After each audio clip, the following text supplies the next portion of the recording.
Hello YouTube, this is Jessica Giaquinto, the author of the self-published novel Stand Up Fight Back, which is due for publication December 3rd.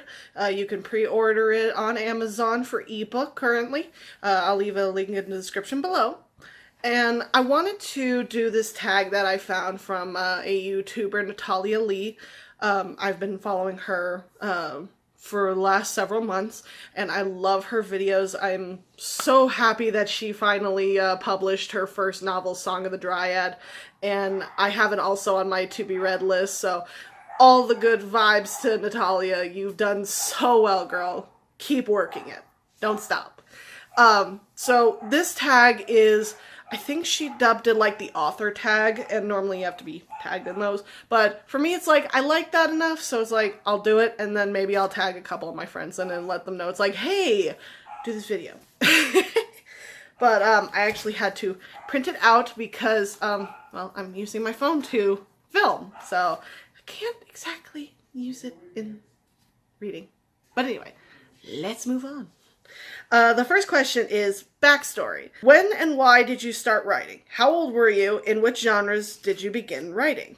So I'm going to start off with the first question is, when and why did you start writing? I started writing back when I was like 12. And it was just like little fan fictions for, I think it was Harry Potter at the time. It was Harry Potter, and don't judge me on this, but Sonic the Hedgehog. Yes, I was part of that fandom for a little while. And then it got weird. But, yeah, it was those two. I also did Yu-Gi-Oh!, which I'm still sort of a fair weather one on that one.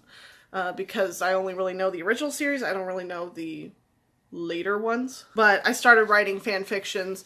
I wanted to post them on fanfiction.net, but every time I tried to make an account on them, it would lose my password. So I was like, okay. So then I switched to adultfanfiction.net, which is the only one that actually worked for me, and because my writing tends to be a little bit on the smutty side, it fit.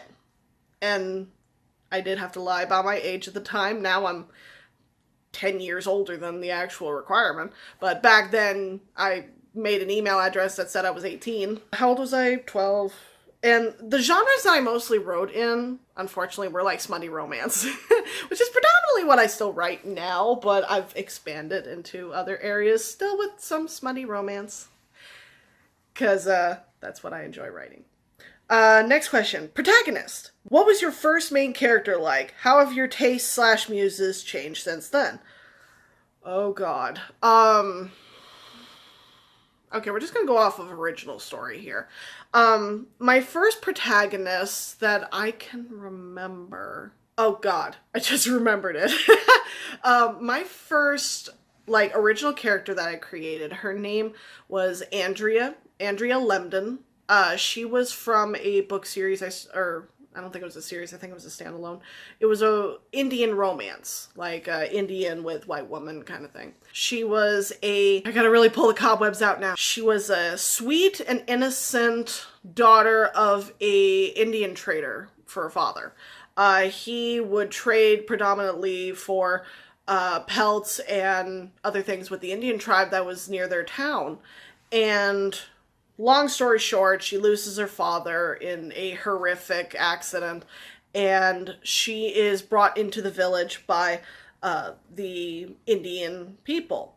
And the chief is perfectly fine with keeping her there because it's like she's an innocent, she hasn't done anything to us, and yeah, the white man has hurt us a lot in the past, but she's barely a wisp of a woman. She hasn't done anything to us. His son, on the other hand, now I made very stereotypical Indian names for them, like the chief's name was Sun Bear, and the son's name was Hard Wolf, and then Hard Wolf's best friend was Running Bull. That was it. And Hard Wolf hated any white man because his father had been hurt very drastically in the past by a white man, and while the father didn't hold any grudges, his son certainly did. So he didn't like having her there at all. But romance ensued and all of that. And as far as my tastes and muses changed since then, I still like making pretty innocent characters, but I also like making characters that are a little bit more morally questionable. Like characters that have good intentions but bad execution of those intentions. So I more enjoy doing that now. I also have gotten better at actually creating more than two-dimensional characters, because before it was like they only had one real personality and they didn't have a lot of growth to them. But yeah, it was hard to, wow, I really pulled that one out. I haven't thought about that one since high school. Ooh. The next one, antagonist. What's the worst writing advice or feedback you have ever received? What was your first rejection or confidence-breaking experience like? Oh my god, I remember this one too, and this one is actually just, I think it was last year. First off, what's the worst writing advice and feedback you've ever received? I think the worst one has actually been, write what you know. Because it's like, well, if I was going to write what I know, I'd basically write a biography on being an anxious white teenager. But it very boring. So it's like, yeah, no. I want to write about things that I don't know, because then it makes me do research and it makes me grow in empathy for other people.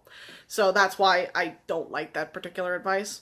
And then what was your first rejection and confidence? Oh, this was the first draft of Stand Up Fight Back when it was originally called, get this, Reapers Wanted. Yeah, I named it that because I wanted it to do something. I wanted it to have something like that kind of recurring theme, but then I realized about halfway through the rewrite that it's like, yeah, that don't fit. So then that's when I came up with Stand Up Fight Back. So the first kind of confidence-breaking one, I had my husband's manager at the time, Manny, read my first draft. And at the time, I thought it's like, this is a really good draft, and I thought that I had done really well on it. It was only 67 pages, 8 by 11, 38,000 words. And it had a lot of problems. So he's a professor, he's a bilingual professor. We went to his office during office hours, and he started telling me about the things that he liked and the things that he didn't like. And my natural inclination in the early parts of this book was to get super defensive. I'm super sensitive about my work because I'm just a naturally sensitive person. But when it came to anything I wrote, I got really defensive if anyone said it was bad. And that's really bad. That's really not something that you're supposed to do. You're supposed to listen to what they say. As long as it's constructive criticism, it's good to get. So I tried to keep that in mind. Yeah, I was getting emotionally upset because it's like, this is my baby. This is something that I worked really hard on. But I took note of everything that he said. And I told him, it's like, yes, I might be trying to defend it. I apologize if that's how it's coming off. But I'm just trying to explain what I was originally envisioning. And then maybe you can help me to figure out where I went wrong. Because I think that's what a lot of people have problems with when it comes to defending themselves. It's like they're trying to explain what they originally wanted, but they're not, a lot of them are not doing it as a way to like change your mind. It's like, this is how I was wanting it to happen. Obviously I missed the mark, so maybe you can help me figure out how I can fix it. I walked away from that feeling like I went 3 rounds with Mike Tyson, and I felt so numb and just broken because it's like, oh my God. The one piece of criticism that I remember him saying was that he felt Piper was one-dimensional and was basically cardboard cutout. And I'm like, oh, that hurts. But thankfully he did love Warren and he did love Lazarus. So it's like, okay, at least I got some things right. And he did say that this was what teenagers would read. And I'm like, okay, I don't know if that's really a compliment or an insult. That I walked out of that feeling very raw, but I built myself from that, and I've since gotten a lot better at taking criticism from it. I'm still not 100% like tough about it, but I'm getting better. Superpower number 3. What part of writing or the writing process do you feel is your greatest strength? Motion, showing versus telling, drafting, revising, character flaws, etc. My greatest strength? I would have to say probably my greatest strength is that I don't outline so much as I I pants. As I said in a previous video, that I'm a pantser. I will just write what comes to my brain first, and it does kind of cause some writer's blocks at times, but I feel like I get a very organic way that it's supposed to come out, at least for me. This is, of course, purely subjective, and if you're not a pantser, more power to you to outline. I highly recommend Scrivener or any other outlining process. It doesn't work for me, because I tried an outline with my first draft of Stand Up Fight Back, and I ignored it. I tried to follow the outline, but I just ended up ignoring it and just went with what my brain was telling me was supposed to be next. And then I elaborated on that further in the rewrite, because my first draft is always the skeleton. It's like, here's point A, point B, point C, point D. And then the rewrite is, okay, let's fluff up point A. Let's fluff up point B. Let's add something in between point B and C.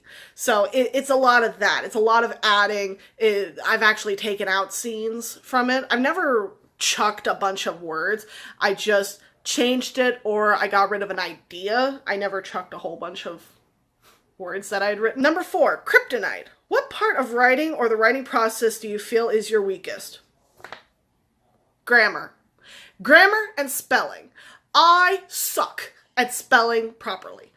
There are words where it's like, I think I know how it's spelled, and I'm wrong. So it's like, that is why Grammarly is my best friend. My best friend! I love it. I love Grammarly. I also love spell check. It helps me.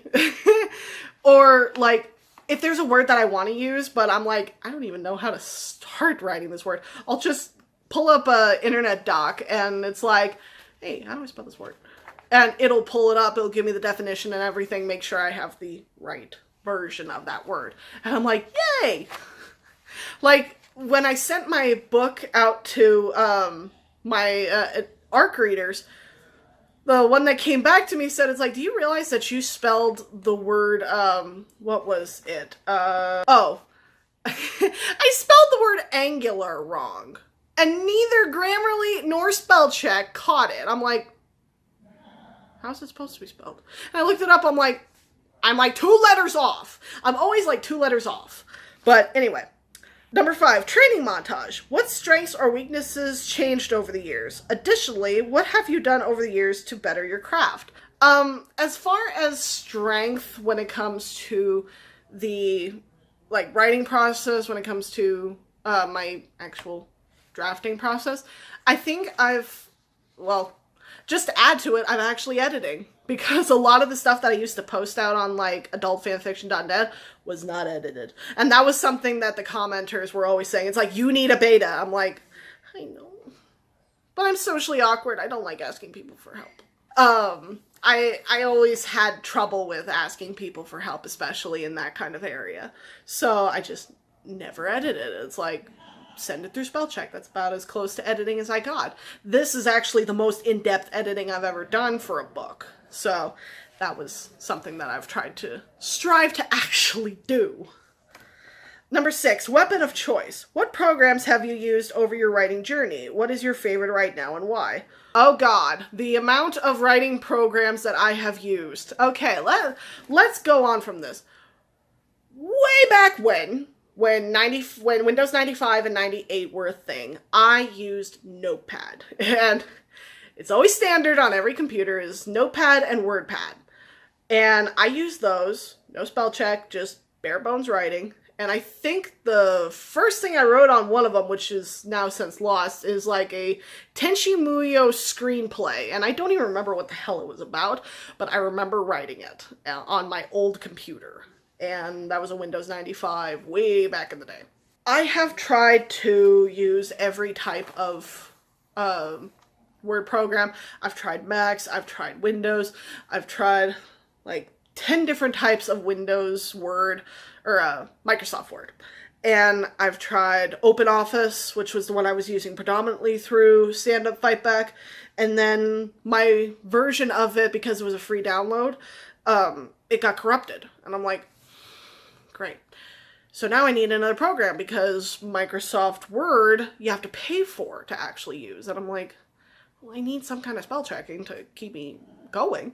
So I got LibreOffice. And that one has been working out for me quite well. I'm not sure if I'll continue to use it. I might, just because it's on my computer and I might use it. But Grammarly has definitely helped. Number 7, trusted sidekick. Every Batman has his Robin. What is your favorite companion to cuddle or consume while writing? Has this changed over years? If so, does this also differ from daytime to nighttime? Okay, there's a lot in this question. First off, what is your favorite companion to cuddle or consume while writing? Prior to last couple months, it used to be a big jug of Pepsi full of ice. And I would drink probably about, let's see, I think at my worst when I was doing my edits, I drank like 8 cans of soda in one day. And that was really bad. Now I've switched to water with Crystal Light flavoring. And I know it's better, but it's not 100%. But one, I already feel better about it. 2, I am so glad the caffeine headaches finally quit. And now I can drink like maybe 1 to 2 sodas. Yesterday was an exception because of all the stuff at the book festival. But I now have something better to use for writing. What's changed over the years is that I mostly just wrote when I felt like it. When I was younger, I didn't actually prioritize it. So I can't really think of anything that I had particularly. I know that there were particular things I liked to eat when I was writing or when I was playing a game, but it kind of just was based off of what was going on and what we had. And as far as differing from day to night, I tend to write whenever my husband Nick isn't here, because then I don't have to worry about if he needs me for anything or if someone doesn't need a ride from me. Then I can actually focus on it. That's mostly what I do at that time. So it can differ. If I know he's got to work an early shift, I'll try to write at night, but because my computer is in our bedroom and he's sleeping, and he's a somewhat heavy sleeper, but not entirely. My keyboard's kind of loud, so I try not to do any heavy writing when he's asleep. Number 8, Zero to Hero. When you first began this journey, what level of success did you imagine for yourself? Is where you're currently at on your writing journey heading for that destination? If not, how has your dream evolved over the years? Okay.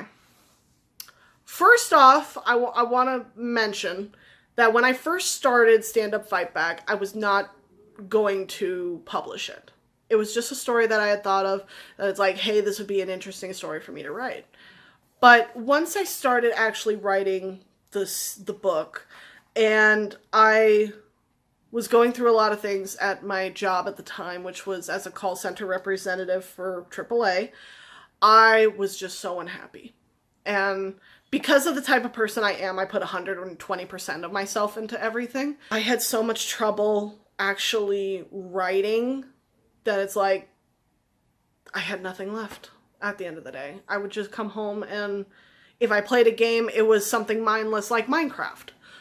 So I didn't do a lot of the writing that I wanted to. And it wasn't until I left that job, and normally I don't leave a job unless I have a job in place to fill it.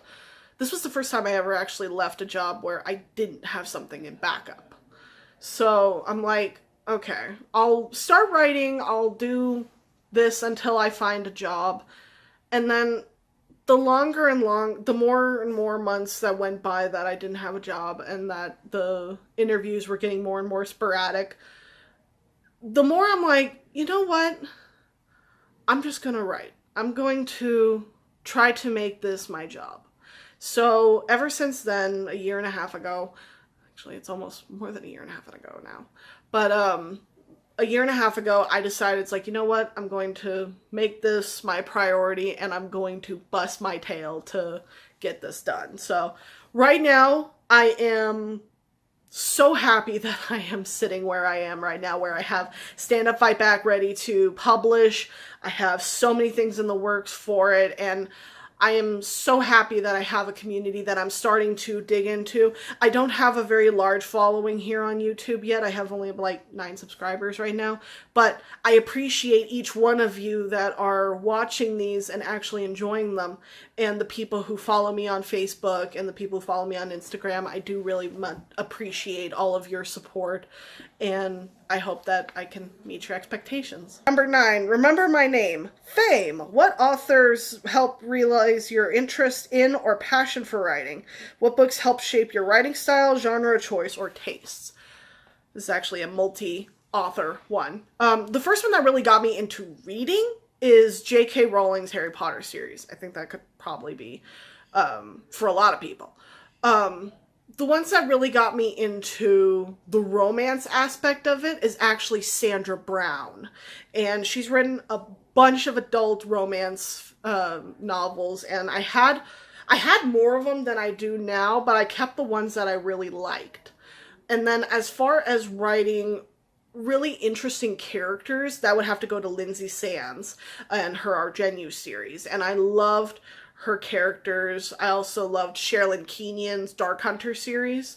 And those are the 4 that really kind of shaped how I view characters, how I create the worlds and everything. So I definitely like all 4 of those ladies. Marvel versus DC. Comparison is dangerous. How has comparing your author journey to others dismantled or helped your own? Any advice to overcome this? Okay, this went in a completely different direction than I thought it was going to go. But as far as comparing, oh my God, I have such a hard time with this. Because I compare myself, it's like, I'm not as successful as these people. I don't have as big of a following as I mentioned before. And like literally, I think it was like 2 weeks after I had set Stand Up Fight Back for pre-order, I was looking at it, it's like, no one has purchased my book. I'm a failure. And it's like, woman, just calm the F down. It's only been 2 weeks. So that mindset is very dangerous for me, because then it leads me into even darker places. But as far as comparing myself to other authors' journey, it's very subjective. Everyone has a different journey that they go on, and you have to work at your pace, and you have to, in a way, authors are always their worst critics, but you also have to be your biggest cheerleader. You have to be the one to fight for what you want. If this is what you want, you have to fight for it. You have to be the one to say, hey, you need to write these books, you need to write these characters, and you need to learn this industry. Because if you're self-publishing, you're all you have. You can hire editors, you can hire formatters, you can hire cover designers, but ultimately it comes down to you.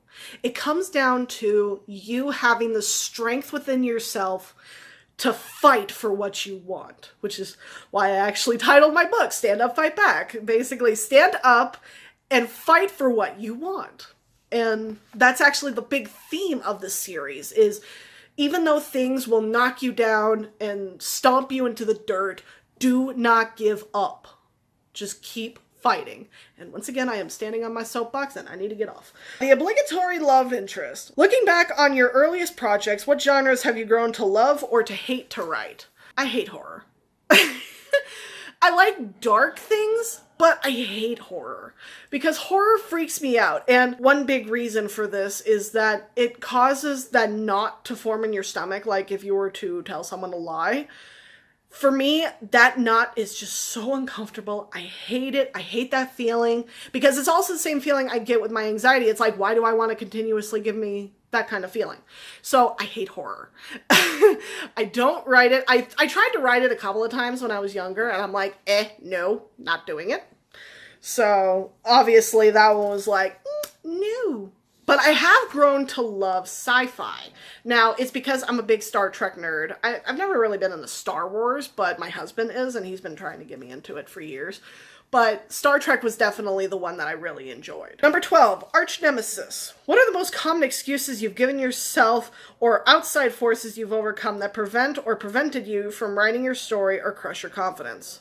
As far as common excuses that I tell myself, I can't focus. I'm having trouble focusing. I can't sit still, which kind of goes with the ADHD that I just recently found out about myself. But that was definitely a big one that I always had. It's like, I can't sit still, I can't focus, I can't do this. So I would just not write, and that was really bad of me, which is why it took me a year and a half to do all this. But that was also learning the industry. And as far as outside forces, just life in general. Because I am the one that does all the errands and running around and bill making, I had to actually set aside 3 days a week where I could focus on my writing, and sometimes that does get interrupted by life. And I've tried to make that up on days when I'm doing other things, but that does kind of get in the way. And there is no excuse for not doing it, but you also have to give yourself a little bit of leeway, because as a first-time author, I hold myself to such a higher degree than I probably would anyone else. If someone else were writing this, it's actually a conversation I had with my friend Joyce. She is working on her first manuscript, and she's been writing about the same amount of time that I have, but I would always tell her, it's like, take your time, just work on it yourself. Just work on your own pace. And I don't give myself that kind of luxury. Number 13, superhero name. When you began, did you consider using a pen name? If you're using a pen name now, why did you decide to use one? If not, why did you use your real name? I actually did decide to use a pen name because, okay, I'm not sure if this is still a thing, but there's a reason why a lot of female authors, they will use their initials. For me, I'm using J.A. Giaquinto. Again, I don't know how relevant this is now, but I know that a lot of people will not read a female author's work more than if it was a male author. And if you use a pen name, 9 times out of 10, you can get someone to read you without realizing that you're a woman writing it. And I know that's a little bit manipulative, but for me, I look at it from the marketing perspective, and I'm just trying to put my foot in the door. And it's like what I talked about in a previous one about cultural appropriation. It's like I'm using my ethnicity to try to bring stories to life. I'm using the privilege that I know that males get in industries such as the publishing world to try and get my foot in the door. So that's why I decided to go with a pen name. And because I rarely ever use my middle name, Autumn, but I really wanted to use something from it. So that's why I decided to do J.A. Giaquinto. It's very similar to J.K. Rowling, J.R. Ward, and if you've ever watched Murder, She Wrote, Angela Lansbury's character uses her pen name J.B. Fletcher. So it's just a way to kind of get your foot in the door. Number 14, Avengers Assemble. Tag a few of your favorite people to do this on your channel. The ones that I want to tag are actually specifically my friend Joyce Yang and my other friend Veronica Herrera. I'm going to tag you two. And a third one I want to do is Cinnamon Vaughn. I wanted to have the 3 of you do this, and I kind of wanted to see this because all 3 of them are readers, and one of them that I know of for sure is a writer. So I wanted to kind of do that for all of them because they're all, they write fan fictions, they write role plays, but they don't publish anything at this point. So I wanted to see what they say. And that is my author origins tag. Again, I really enjoyed this. It's actually quite shorter than I thought it was going to be because I tend to talk a lot. But I do hope that you all enjoy this, and I will have more tags in the future. I might not have the names of some of them, but if you have the actual name of the tag in question, just leave me a comment in the comment section below. And I will see you in the next video. You can reach me on many of my platforms, Instagram, Facebook, Tumblr, and here on YouTube. And again, Stand Up Fight Back will be available for pre-order until December 3rd, where you can pick it up for ebook on Amazon. And I will see you in the next video. Keeping fabulous. Bye-bye!